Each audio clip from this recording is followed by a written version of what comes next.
125 വർഷം പഴക്കമുള്ള മുല്ലപ്പെരിയാർ ഡാം ഒരിടവേളയ്ക്ക് ശേഷം വീണ്ടും സജീവമായി ചർച്ചയാവുകയാണ്. എന്നാൽ ഡാം ഇപ്പോൾ അപകട ഭീഷണിയിലല്ലെന്ന് പറയുമ്പോഴും പുതിയ ഡാം എന്ന ആവശ്യവും കേരളം നിരത്തുന്നുണ്ട്.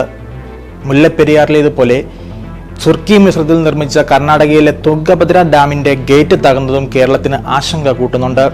എന്നാൽ മുല്ലപ്പെരിയാർ ഗ്രാവിറ്റി ഡാമാണെന്നും ഡാം ഉടനെയെങ്ങും തകരില്ലെന്ന് വാദിക്കുന്നവരുടെ പക്ഷം ഇത്തരം അണക്കെട്ടുകൾ അവയുടെ ഭാരവും ഗുരുത്വാകർഷണ ശക്തിയും ഉപയോഗിച്ച് ഡാമിലെ ജലത്തെ നിർത്തുകയും ഡാമിന് കൂടുതൽ സ്ഥിരത നൽകുകയും ചെയ്യുന്നു.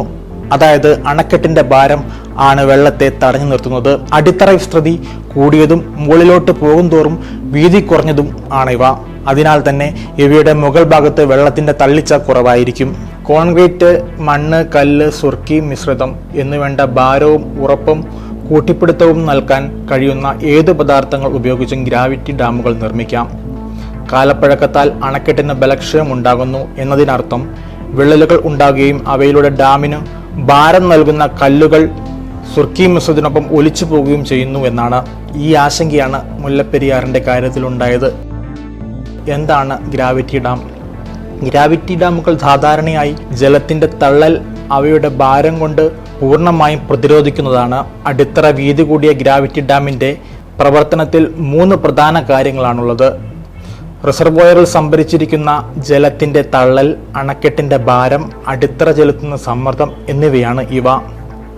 റിസർവോയറിൽ അടിഞ്ഞുകൂടിയ ചെളി അല്ലെങ്കിൽ ജലോപരിതലത്തിലെ ഐസ്, ഭൂകമ്പത്തിന്റെ സ്വാധീനം മൂലമുണ്ടാകുന്ന അപകടങ്ങൾ, പ്രത്യേകിച്ച് വെള്ളത്തിന്റെ ശക്തി എന്നിവയും ഡാമിന്റെ സുരക്ഷയിൽ കണക്കിലെടുക്കണം. ഇന്ത്യയിൽ ഗുജറാത്തിലെ സർദാർ സരോവർ ഡാം, ഹിമാചൽ പ്രദേശിലെ ബക്ര എന്നിവ ഗ്രാവിറ്റി ഡാമുകളാണ്. ഡാമുകൾ പലതരം. അവയിൽ ഒന്നാണ് ആർച്ച് ഡാം. ആർച്ച് ഡാം വളഞ്ഞ ആകൃതിയിൽ കാണുന്ന കട്ടിയുള്ള ഷെൽ ഡാമാണ്. സാധാരണയായി നദീതടങ്ങളിൽ നിർമ്മിച്ചിരിക്കുന്ന ആർച്ച് ഡാമുകൾക്ക് തിരശ്ചീനമായ ഒരു കമാന രൂപമുണ്ട്. അതിൽ കുത്തനെയുള്ള ഭാഗം മുകൾ ഭാഗത്തും പാർശ്വഭിത്തികൾക്ക് നേരെയുമാണ്. ബട്രസ് ഡാം, കോൺക്രീറ്റ് ഡാമുകളാണിവ. ജലത്തിന്റെ മർദ്ദത്തെ ബട്രസ് ഉപയോഗിച്ച് താങ്ങി നിർത്തുന്നു. പരമ്പരാഗത ഗ്രാവിറ്റി ഡാമുകളിൽ നിന്ന് വ്യത്യസ്തമായി ബട്രസ് ഡാമുകൾ വെള്ളത്തിന്റെ കുത്തൊഴുക്കിനെ ചെറുക്കുന്നതിന് സ്വന്തം ഭാരത്തെ പൂർണ്ണമായും ആശ്രയിക്കുന്നില്ല. അതിനാൽ ഇവയുടെ മുൻഭാഗം ലംബമായി കാണുന്നതല്ല. ഏകദേശം 25 ഡിഗ്രി മുതൽ 45 ഡിഗ്രി വരെ ചെരിഞ്ഞാണ് ഇവയുടെ നിർമ്മാണം. ഇടുങ്ങിയതോ വീതിയേറിയതോ ആയ താഴ്വരയിൽ ബട്രസ് ഡാമുകൾ ഉപയോഗിക്കാം. ഇവയ്ക്ക് ഉറച്ച അടിത്തറ ആവശ്യമാണ്.